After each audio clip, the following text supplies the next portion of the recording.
ibaze ko Bruce Melody yakoze indirimbo akayita Catherine umugore wamubyariye abana babiri, yarangiza nyuma agakora n'indirimbo ayikoreye ihabara rye ryitwa Diva cyangwa se Mami La Diva, yarangiza akarikorera naryo indirimbo akayita Diva, agenda avuga amagambo yababaje cyane uyu mugore wa Bruce Melody, avuga ngo she's my queen, ngo macawe yanga mpore iruhande. Byababaje cyane uyu mugore wa Bruce Melody.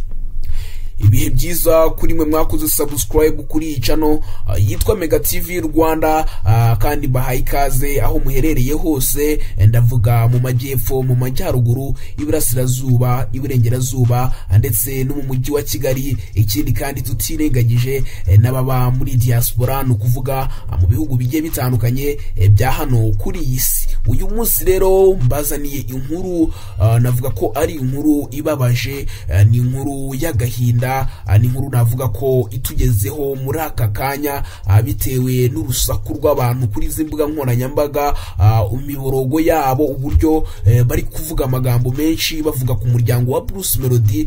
Bitugezeho turavuga tuti mana yanjye, kubera iki wemeye ko umugore nk'uyu nguyu wa Bruce Melody ahura n'agahinda kangana gutya? Kubera iki wabyemeye? Ubundi ukuntu ibintu bimeze rero, nk'uko mubizi Bruce Melody afite umugore bita Catherine, ndabizi muramuzi, hari n'indirimbo yamukoreye mu gihe cyashize, indirimbo nziza cyane yaje gukundwa ku rwego rwo hejuru. Hanyuma rero uyu mugore wa Bruce Melody ni umugore babanye igihe kinini, dore ko bafitanye n'abana bagera kuri babiri, n'abana beza cyane. Bruce Melody ubwe avuga ko aricyo kintu cya mbere akunda kandi avunikira cyane muri iyi si. Hanyuma rero uyu mugore bita Catherine afite ikibazo gikomeye cyane, afite agahinda n'intimba ku mutima aterwa n'umugabo we Bruce Melody, bitewe nuko uyu mugabo Bruce Melody yashatse uyu mugore muri make atarabona ifaranga rihagije ryatuma nyine yumva ko agomba gushaka umugore, maze ashaka umugore bimeze nkaho atamwishimiye. Muri icyo gihe yaramwishimiye, ariko muri aka kanya ntago amwishimiye bitewe nuko yamaze kubona amafaranga, abona abandi bamurenze kure cyane, abona ko amafaranga afite atagakwiye kuba afite uwo mugore. Noneho rero ubu ngubu ibintu biri kuba byo nagahumira munwa, abantu bose agahinda kabishe. Ushobora kuba uri kwibaza ngo byagenze bite? Uyu muhanzi bita Bruce Melody mu minsi yashize yagaragaje ko yishimanye n'abagore bagiye batandukanye. Hari aho video twabonaga ari gusomana na ba Shadibu, ubwo video murabuzi. Hari n'ibindi bintu byinshi bibi byavuzwe, umugore wa Bruce Melody akicecekera, agahinda kakamwica ariko yinumiye. Andi makuru mutari muzi yababaje cyane uyu mugore Catherine, umugore wa Bruce Melody, nuko Bruce Melody afite umugore cyangwa se afite umwana mu gihugu cya Uganda. Afite umwana yabyaranye n'umugore bita Divine. Ndakeka ayo makuru nabo abantu bakurikirana showbiz barayazi. Iyi nayo yari inkuru yageze kuri Catherine, umugore wa Bruce Melody, bikamubabaza cyane kubera ko urumva umugabo yango yabyaye undi mwana handi hantu n'ibindi bindi. None ubu ngubu rero Bruce Melody yongeye kubura ingeso ye, aho biri kuvugwa ko yongeye guca inyuma umugore we, amuciye inyuma abinyujije cyangwa se amucanye inyuma n'umugore bita Mami La Diva.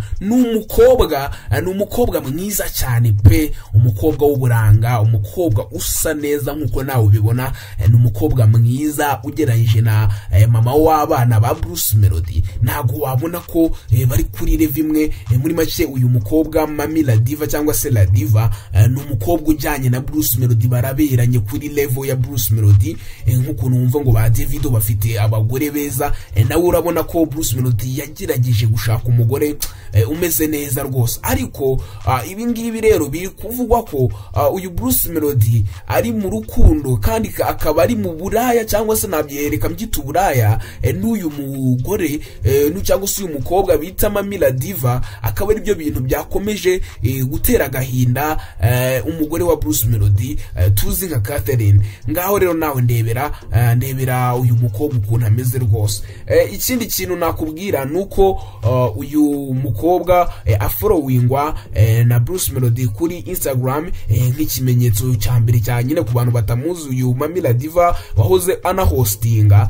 Urabona ko nyine niba followinga na Bruce Melody abivuze ko nyine bafitanye umubano. Ntabwo tuzi inbox ngo baganira ibiki, ariko mwabantu mwe uyu muryango wa Bruce Melody ahangaha Bruce Melody ari gukora amakosa akomeye cyane gufata umugore mwiza. Muri make niyo ubonye uyu mugore wa Bruce Melody ntago ari umugore mubi pe, ni umugore mwiza uteye neza. Wavuga ko ari umugore n'abakire bo muri Kigali cyangwa se n'ahandi bakifuza kugira umugore nk'uwo nguwo, ariko Bruce Melody ibyo ngibyo ntajya bibona kubera ko we nyine yitekereza abandi bakobwa ngo bateye ngo ngamabengeza, ariko buriya mu by'ukuri umugore noneho akarusho wakubyariye abana bagera kuri 2 ntago ari umuntu wo gufata nk'umuntu w'amafuti, nk'umuntu uciriritse. Hari n'ibindi bintu byinshi byagiye bigaragara nk'uko Bruce Melody agenda agurira amamodoka abandi bagore batari uyu Catherine. Wenda Catherine nawe agira imodoka ariko we ntago ziba ziri kuri level imwe, kubera ko uyu Bruce Melody ubukire bwe bwinshi ntago butakaza ku mugore we, kandi ari we yagakwiye kuba butakaza, kuko buriya umuntu mubana mu rugo ni ikintu gikomeye cyane. Umuntu abagomba kumuha icyubahiro akwiriye. By'umwihariko ndi gukunda kubikubwira, umuntu wamubyariye umwana ntiyagakwiye kumufata gutya. Ntiyagakwiye kumufata gutya ngo nukubera ngabonye amafaranga ngamusuzugure bene aka kageni amurutishe abandi bakobwa. Ibi ngibi ntago ari ubupfura rwose. Niba ukunda Melody ndagira nkubwire ko ibi bintu Melody ari gukora ntago ari ibintu yagakwiye gukora. Wenda tugiye ku ruhande rwa Melody, abagabo wenda uburyo bameze bakunda abagore pe, bakunda abagore. By'umwihariko duco nyine turi kugaragara kuri Melody, abagabo benshi bakunda kutugira.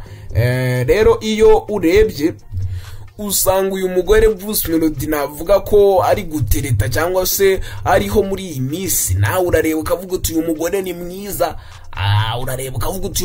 mwiza, ariko umusore nka Bruce Melody w'imyaka 33 ntabwo yakwiye gukora irishano ngabe ajarajara mu maninja.